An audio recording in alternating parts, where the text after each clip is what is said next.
بسم اللہ الرحمن الرحیم نحمده ونصلی ونسلم علی رسولہ الکریم اما بعد۔ میرے عزیزوں، جیسا کہ ہم یہ جان چکے ہیں کہ قربانی کرنا سیدنا حضرت ابراہیم علیہ السلام کی سنت ہے، ٹھیک اسی طرح سے قربانی کرنا جناب محمد الرسول اللہ صلی اللہ علیہ وسلم کی بھی سنت ہے، کیونکہ حضور علیہ السلام نے بھی اپنی زندگی میں قربانیاں کی ہیں۔ لیکن جو شخص مالی وسعت رکھتا ہو، یعنی کہ صاحب نصاب ہو، تو اس شخص کے لیے قربانی کرنا صرف سنت ہی نہیں بلکہ واجب بھی ہے۔ اور اس کی دلیل یہ ہے کہ خود حضور علیہ السلام نے یہ ارشاد فرمایا: من وجد سعة لأن يضحي فلم يضحي فلا يقربن مصلانا۔ جو شخص مالی وسعت کے باوجود قربانی نہ کرے، وہ ہماری عیدگاہ کے بھی قریب نہ آئے۔ تو اس حدیث میں مالی وسعت کے باوجود قربانی نہ کرنے پر حضور صلی اللہ علیہ وسلم کا ناراض ہو جانا قربانی کے واجب ہونے کی دلیل کے لیے کافی تھا۔ ذرا آپ اس کو خود ایک مثال کے ذریعے سے سمجھیں کہ اگر کوئی ٹیچر اپنے اسٹوڈنٹ سے یہ کہے کہ کل اگر ہوم ورک نہیں ہوا تو اسکول مت آنا، تو آپ اس کا کیا مطلب سمجھیں گے؟ یہی کہ ہوم ورک کرنا ضروری ہے۔ ٹھیک اسی طرح سے اگر کوئی باس اپنے امپلائی سے یہ کہے کہ کل اگر کام نہیں ہوا تو آفس مت آنا، تو آپ اس سے کیا مطلب لیں گے؟ یہی کہ کام کرنا ضروری ہے۔ ٹھیک اسی طرح سے حضور علیہ السلام بھی ناراض ہوئے ہیں کہ اگر مالی وسعت کے باوجود قربانی نہ کرے تو ہماری عیدگاہ کے بھی قریب نہ آنا۔ تو اس کا یہ مطلب ہوتا ہے کہ قربانی کرنا ضروری ہے، واجب ہے۔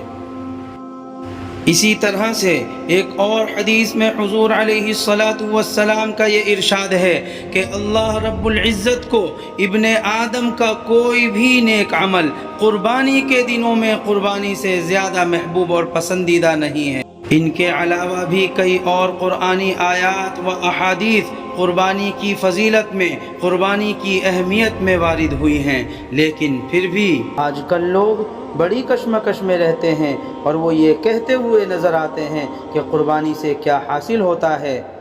تو میں یہ بتاتا چلوں، قربانی سے اللہ کا قرب حاصل ہوتا ہے، قربانی کے ذریعے سے اللہ کا تقرب حاصل کیا جاتا ہے۔ قربانی کس چیز کا نام ہے؟ قربانی حکم الہی پر اپنی جان و مال سب کچھ قربان کر دینے کے جذبے کا نام ہے۔ قربانی اپنی تمام نفسانی خواہشات کو اللہ کے لیے قربان کر دینے کے جذبے کا نام ہے۔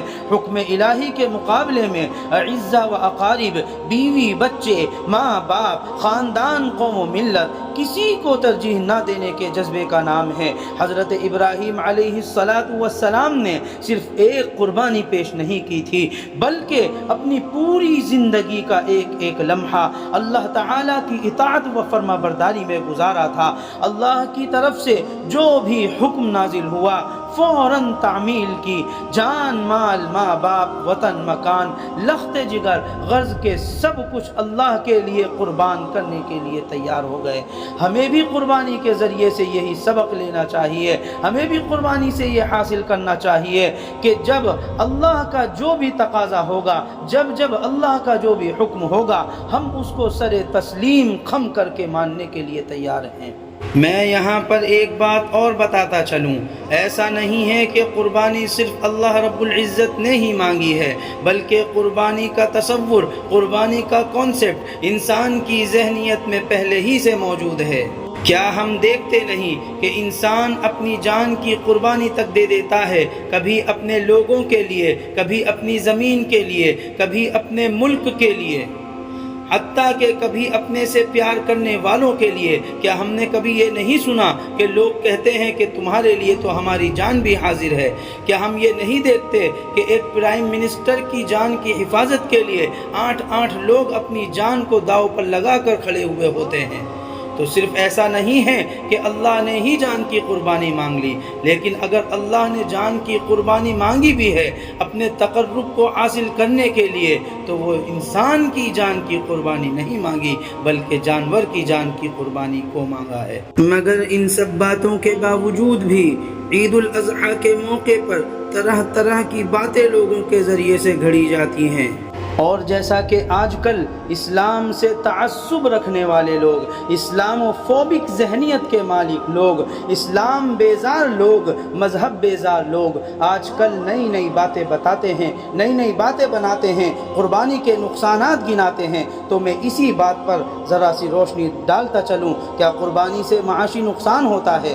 آزاد خیال لوگ قربانی کے موقع پر یہ کہتے ہوئے نظر آتے ہیں کہ قربانی کے بجائے کسی غریب کی مدد کر دو۔ قربانی کے موقع پر یہ غریب لوگوں کی ہمدردی میں ہلکان ہوتے نظر آتے ہیں۔ ذرا غور کیجئے، قربانی کا بکرا اسمارٹ فون اور آئی پیڈ سے تو سستا ہی ہوتا ہے، لیکن آپ نے کسی آزاد خیال کو یہ کہتے نہیں سنا ہوگا کہ اسمارٹ فون کی بجائے کسی غریب کی مدد کر دو۔ یہ وہی لوگ ہیں جو بھاری بھرکم جہیز اور زیور سے لدی ہوئی دلہن گھر لاتے ہیں اور غریب کی لڑکی بھول جاتے ہیں۔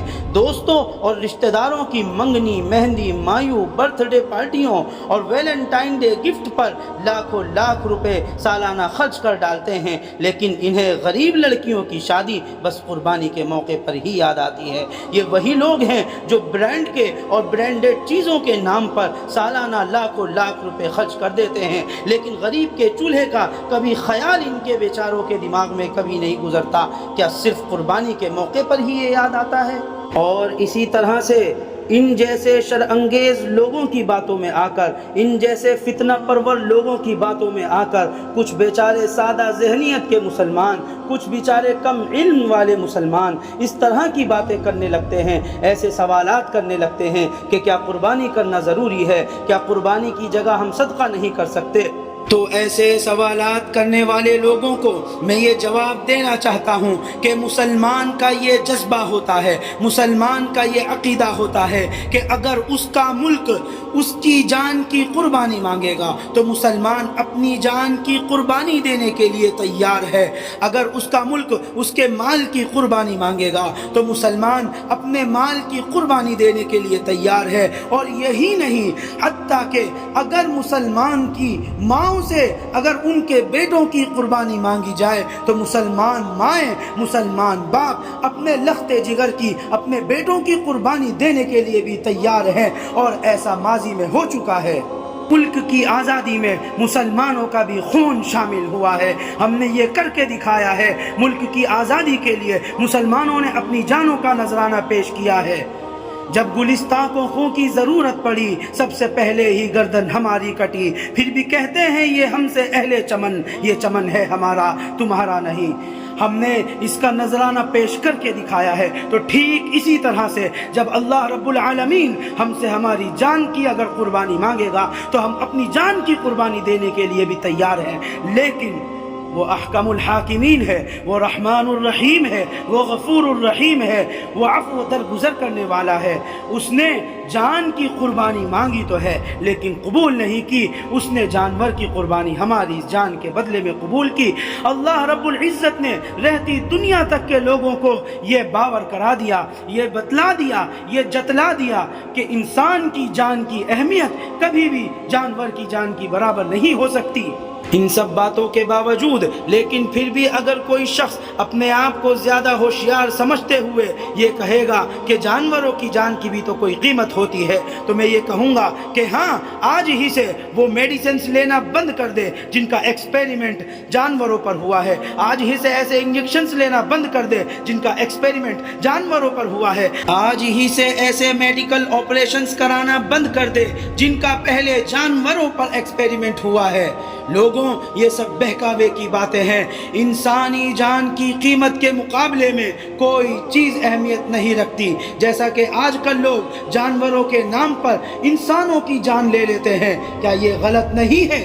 اللہ رب العالمین نے رہتی دنیا تک لوگوں کو یہ سبق دیا ہے کہ انسانی جان کے مقابلے میں جانور کی جان کوئی اہمیت نہیں رکھتی۔